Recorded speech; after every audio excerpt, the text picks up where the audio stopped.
వేణుగారు నేను అడిగానండి. నేను కొంతమందిని కాంప్లిమెంటరీ పాసులు కానీ ఏదైనా సరే అమౌంట్ ఇచ్చే మేము టికెట్లు తీసుకుంటామని అడిగితే కూడా సచివాలయం నుంచి మాకు ఫోన్లు వచ్చాయి, సో మేము ఇవ్వక తప్పలేదు అంటున్నారు సార్ హెచ్సిఏ వాళ్ళు కూడా. వాళ్ళని నేను అనలేకపోతున్నాను, వీళ్ళని అనలేకపోతే ఇంకెవరిని అడగాలి చెప్పండి సార్? టికెట్లు అంతా గవర్నమెంట్ ఆఫీసర్సే రికమెండ్ చేసుకొని సగం వాళ్ళ టికెట్లు సచివాలయానికి కావాలని అడుగుతున్నారంట. మేము ఎవరికి చెప్పాలి? ఒకవేళ కరెంట్ విద్యుత్ శాఖ వాళ్ళకి ఇవ్వకపోతే కరెంట్ కట్ చేస్తున్నారని చెప్పి అంటున్నారు. ఇక్కడ అసలు ఏమర్థం రచ్చ చేస్తున్నారు చేశారు. అదే 1.6 crores ఏదో డ్యూ ఉంది, పాత డ్యూ ఉంది. ఆ న్యూస్ కూడా విన్నాను.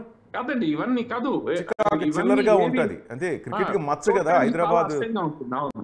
ఒక బ్యాడ్ నేమ్ వస్తుంది కదా సార్. మనం ఇంత కష్టపడి ఒక మంచి పేరు తెచ్చుకుని కూడా హైదరాబాద్ కి చివరికి లాస్ట్ మీరు ఇంకోటి నోటీస్ చేయండి. హనుమ విహారీ ఇక్కడి నుంచి ఆంధ్రాకి వెళ్ళిపోయాడు. ఆంధ్రాలో కూడా ఏదో ప్రాబ్లం వచ్చినట్టుంది. ఇంతకు ముందు అంబటి రాయుడు ఇక్కడి నుంచి వెళ్ళిపోయాడు. సో ఏంటంటే ఇప్పుడు హైదరాబాద్ ప్లేయర్స్ ఎవరు లేరు మన దగ్గర. సన్ రైజర్స్ ఎవరు లేరు ఆడటానికి. ఇవన్నీ ఐపీఎల్ లో ఇంతకాలం నుంచి ఐపీఎల్ నడుస్తుంది. హైదరాబాద్ ప్లేయర్స్ ఎవరు పేరు సంపాదించుకోవట్లేదంటే ఇట్ డజంట్ లుక్ గుడ్. బయట కెప్టెన్ నుంచి ఇంతకు ముందు వార్నర్ ఉండేవాడు, మన ఈ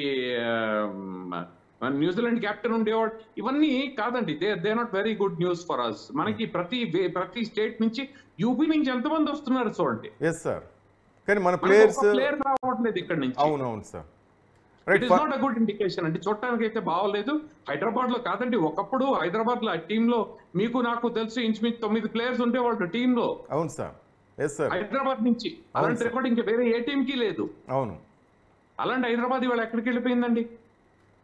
సన్ రైజ్ లో something has to be done. అవును, ఏదో ఒకటి చేయాలి అండ్ ఇమ్మీడియట్ గా చేయాలండి.